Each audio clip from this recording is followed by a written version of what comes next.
Hi everyone, welcome to my YouTube channel Ayur Gyan Kendra. अगर आप इस चैनल पे नए हैं तो इसको सब्सक्राइब करें, शेयर करें, लाइक करें and press the bell icon. हमारा टॉपिक है रूमेटॉइड आर्थराइटिस। रूमेटॉइड आर्थराइटिस एक क्रोनिक डिजीज़ है। ये नहीं है कि मतलब ये कि पेशेंट को दर्द हो रहा है वो बोलेगा कि मेरे को रूमेटॉइड आर्थराइटिस है, अभी 1-2 दिन से पेन है। ये क्रोनिक डिजीज़ होती है एक तरह की। ये एक ऑटो इम्यून डिसऑर्डर होता है एक तरह का, कि मतलब कि इसका कारण क्या होता है कि कोई भी जैसे किसी पेशेंट को ऑटो इम्यून डिजीज़ है। ऑटो इम्यून डिजीज़ क्या होती है कि जिसके अंदर पेशेंट की खुद की बॉडी खुद की हेल्दी सेल्स को मारना शुरू कर देती है, अटैक करना शुरू कर देती है उनके ऊपर। ठीक है, तो रूमेटॉइड आर्थराइटिस क्या होती है? रूमेटॉइड आर्थराइटिस एक क्रोनिक इन्फ्लामेटरी डिजीज है जिसके अंदर आर्टिकुलर और एक्स्ट्रा आर्टिकुलर टिश्यू इन्वॉल्व होते हैं। आर्टिकुलर मतलब जॉइंट्स हो सकता है, सिर्फ जॉइंट्स ही इन्वॉल्व हो सकता है, जॉइंट्स के अलावा कोई अदर सिस्टमिक पार्ट भी उसका इन्वॉल्व हो। ठीक है, इसका एग्जैक्टली कोज पता नहीं है। इसके अलावा क्या होता है, जो ये रूमेटॉइड आर्थराइटिस होती है यूजुअली बायलेट्रिकल सिमेट्रिकल होती है, कि मतलब कि पेशेंट के दोनों तरफ के जॉइंट्स के अंदर, सेम जॉइंट्स के अंदर इन मिलती है ये हमें। अब आती है इसकी इटियोलॉजी। इटियोलॉजी क्या होती है? जो मतलब रूमेटॉइड आर्थराइटिस एक सिस्टमिक ऑटो इम्यून डिजीज है। वही ऑटो इम्यून डिजीज क्या होती है कि जिसके अंदर पेशेंट का इम्यून सिस्टम अपनी ही हेल्दी सेल्स के ऊपर अटैक करना शुरू कर दे, वो होती है ऑटो इम्यून डिजीज। उसके अलावा कुछ जेनेटिक फैक्टर्स और इन्वायरमेंटल फैक्टर्स की वजह से भी होता है। जैसे मान लो किसी पेशेंट को अगर हिस्ट्री है उसके फैमिली में किसी को रूमेटॉइड आर्थराइटिस की, तो उसको होने के चांसेस होते हैं। उसके अलावा पेशेंट स्मोकर है, सिलिका एक्सपोजर है, मतलब कि सिलिका का एक्सपोजर हो रहा है उसकी बॉडी के साथ हमेशा, तो इस वजह से भी क्या होती है, रूमेटॉइड आर्थराइटिस होती है पेशेंट को। अब आते हैं रूमेटॉइड आर्थराइटिस के क्लिनिकल फीचर। क्लिनिकल फीचर्स में हम हमेशा दो चीज़ें पढ़ते हैं, एक तो सिम्टम्स, एक साइन।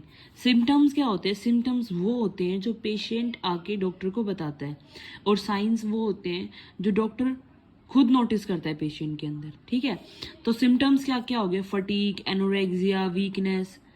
ठीक है, पेशेंट को वीकनेस रहेगी, एनोरेक्सिया रहेगा, फटीग रहेगा। उसके अलावा वैक्यूम मस्कुलोस्केलेटल पेन रहेगा। पेशेंट एग्जैक्टली एक्सप्लेन नहीं कर पाता अपने पेन को। उसके अलावा पेशेंट को जॉइंट पेन रहता है। जैसे ही पेशेंट जब सुबह सो के उठता है तो उठने के बाद वो दर्द, उसका जो पेन होता है, जो दर्द होता है, वो बहुत ज़्यादा होता है उसको। ठीक है, जैसे जैसे वो अपनी डेली रूटीन की एक्टिविटी करता जाता है वो दर्द उसका कम होता जाता है। ठीक है, इसके अलावा पेशेंट का जो नींद होती है वो उस पेन की वजह से डिस्टर्ब रहती है। ठीक है, पेशेंट को मॉर्निंग स्टिफनेस होती है कि जब पेशेंट उठ रहा है तो उसको जिस जॉइंट के अंदर पेन था वहाँ पे स्टिफनेस ज़्यादा दिखाई देती है, कुछ घंटों के लिए होता है। उसके बाद जैसे जैसे पेशेंट अपने डेली रूटीन के काम करता रहता है उसकी स्टिफनेस कम होती जाती है। ठीक है, disability depends on the changes in the individual joint. जैसे हिप जॉइंट के अंदर 50% केसेस में क्या होती है कि पेशेंट को लोअर बटेक्स के अंदर पेन बताता है या फिर ग्रोइन रीजन के अंदर बता रहा है। ठीक है, कोई स्वेलिंग नहीं देखने को मिलती हमें वहाँ पे। ठीक है, उसके अलावा साइन के अंदर क्या क्या देखता है डॉक्टर? सबसे पहले तो स्वेलिंग, कि सॉफ्ट टिश्यू के अंदर स्वेलिंग दिखेगी, उसके अंदर हमें इफ्यूजन या साइनोवियल प्रोलिफरेशन दिखेगा।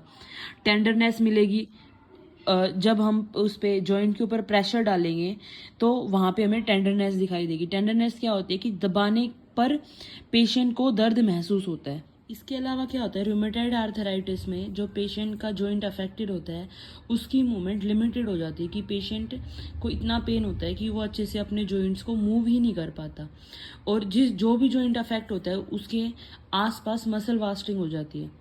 ठीक है, अगर पेशेंट को बहुत लंबे टाइम तक रूमेटॉइड आर्थराइटिस है, क्रोनिक हो गया है, तो इसके अंदर क्या होती है कि जो जॉइंट होते हैं उनके अंदर डिफॉर्मिटी आना शुरू हो जाती है।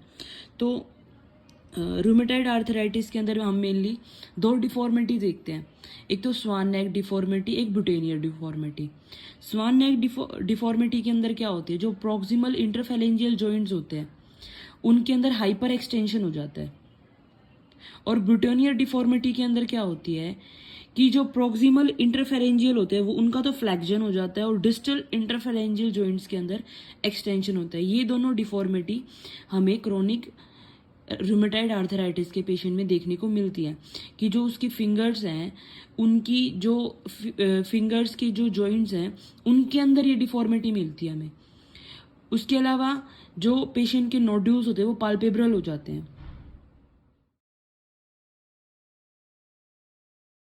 अब आती है इन्वेस्टिगेशन में सबसे पहले हम ब्लड एग्जामिनेशन कराते हैं पेशेंट का। ब्लड एग्जामिनेशन कराते हैं रूमेटाइड आर्थराइटिस के पेशेंट का, तो हमें HB कम मिलता है पेशेंट का, ESR बढ़ा हुआ मिलेगा और CRP मतलब सी रिएक्टिव प्रोटीन हमें पॉजिटिव मिलेगा। उसके अलावा पेशेंट का RA फैक्टर करवाते हैं हम, वो भी हमें पॉजिटिव मिलेगा। और NT-CCP टेस्ट करवाते हैं। 95% स्पेसिफिक टेस्ट होता है कि अगर ये टेस्ट पॉजिटिव है तो इसका मतलब पेशेंट को RA है ही।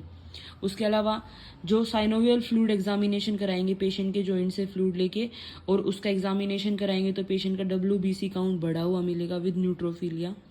उसके अलावा पेशेंट का एक्सरे, CT स्कैन, MRI ये करवाते हैं हम पेशेंट में। अब आता है हमारा रूमेटाइड आर्थराइटिस का ट्रीटमेंट। तो जनरल मेजर तो क्या ही होते हैं कि पेशेंट को रेस्ट करवाना है, अच्छी डाइट देनी है, फाइब्रस डाइट देनी है अच्छी। उसके अलावा अगर पेशेंट को एनीमिया है तो उसको ठीक करवाना है, मतलब अगर ब्लड ट्रांसफ्यूज़न की रिक्वायरमेंट है तो वो करवाएं। नहीं ऐसी ड्रग्स है जिससे पेशेंट का जो एनीमिया है वो ठीक हो सके। उसके अलावा पेशेंट को मॉडरेट एक्सरसाइज, हल्की फुल्की एक्सरसाइज करने के लिए बोल देंगे, ठीक है। ठंडे रेनी एरियाज़ को अवॉइड करने के लिए बोलेंगे पेशेंट को, क्योंकि इस कंडीशन में पेशेंट का पेन और ज़्यादा बढ़ जाएगा। उसके अलावा मेडिकेशंस में हम पेशेंट को एनाल्जेसिक देंगे, जैसे ट्रामाडोल हो गया, एसिटामिनोफेन हो गया।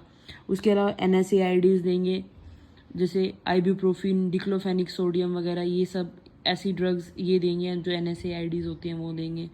उसके अलावा पेशेंट को disease modify anti rheumatic drugs जैसे हाइड्रोक्सी क्लोरोक्विन, मेथोट्रेक्सेट ये देंगे। उसके अलावा पेशेंट को स्टीरॉइड, कॉर्टिकोस्टीरॉइड देंगे। सर्जिकल के अंदर अगर रिक्वायरमेंट है तो सर्जिकल ट्रीटमेंट करेंगे, पेशेंट का जॉइंट रिप्लेसमेंट करेंगे, साइनोवेक्टोमी करेंगे। उसके अलावा पेशेंट को इम्यूनोग्लोबिन देंगे।